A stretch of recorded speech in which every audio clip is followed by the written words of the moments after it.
Hello friends, welcome to new way of life. अच्छे परिणामों की उम्मीद करोगे तो अच्छे परिणाम मिलेंगे। मेरा बेटा हर काम में असफल क्यों होता है?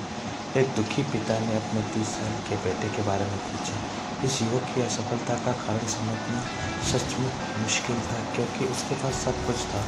वह अच्छे परिवार का था, उसकी शैक्षणिक योग्यता बहुत अच्छी थी, उसके सामने बिजनेस की संभावना भी औसत से बेहतर थी। फिर भी न जाने क्यों वह अपने हर काम में असफल हो जाता था। वह जिस काम में हाथ डालता वह गड़बड़ हो जाता था। वह बहुत कोशिश करता था, परंतु न जाने क्यों सफलता उसके हाथ नहीं आती थी। बहरहाल एक दिन उसे जवाब मिल गया, एक आसान परंतु सशक्त जवाब। इसमें प्राप्त रहस्य का कुछ समय तक अभ्यास करने के बाद असफलता का सिलसिला टूट गया और उसमें सफलता का जादुई स्पर्श आ गया। उसका व्यक्तित्व अब केंद्रित था, उसकी शक्तियाँ प्रचुर थीं। कुछ समय पहले मैं एक लंच में उस युवक से मिला और यह प्रतिभाशाली व्यक्ति अपने करियर के शिखर पर दिख रहा था। मैंने उसकी प्रशंसा करते हुए कहा, मुझे हैरानी हो रही है, कुछ साल पहले तक आप हर काम में असफल हो रहे थे, अब आपने एक मौलिक विचार को बेहतरीन बिजनेस में बदल दिया है। आप अपने समुदाय के लीडर बन चुके हैं। कृपया आपने इस उल्लेखनीय परिवर्तन के बारे में हमें कुछ बताइए, ताकि हम भी कुछ प्रेरणा ले सकें।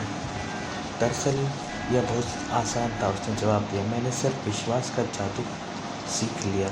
मैंने पाया कि अगर आप बुरे परिणामों की कल्पना करोगे तो आपको बुरे परिणाम मिलेंगे, परंतु अगर आप अच्छे परिणाम की कल्पना करोगे तो आपको अच्छे परिणाम मिलेंगे।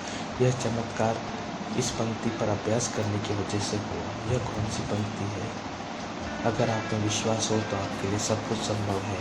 मैं धार्मिक परिवार में बड़ा हुआ था, उसने कहा, और मैंने यह पंक्ति कई बार सुनी भी थी, परंतु मुझ पर इसका कोई खास असर नहीं हुआ।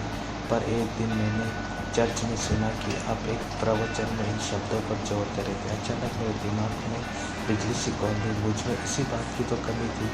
मेरे मस्तिष्क को विश्वास करने का, सकारात्मक चिंतन का, खुद या ईश्वर में आस्था रखने का प्रशिक्षण मिला था। मैंने आपके दिए हुए सुझाव के अनुरूप स्वयं को ईश्वर के हाथों में सौंप दिया और आपकी बताई आस्था की तकनीकों का पालन किया।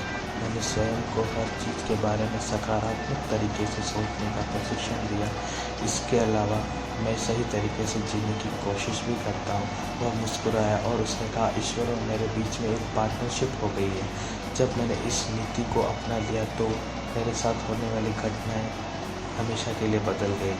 मैंने सबसे बुरे की जगह सबसे अच्छी की उम्मीद करने की आदत डाल दी, और यही कारण है कि पिछले दिनों में मेरे साथ इतनी अच्छी घटनाएं हुई।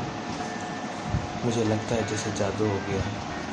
और उसने अपनी मनमोहक कहानी को समाप्त किया, परंतु इसमें जादू जैसी कोई बात नहीं। दरअसल हुआ यह था कि उसने दुनिया के सबसे सशक्त नियमों में से एक का प्रयोग करना सीख लिया था। एक ऐसा नियम जिसे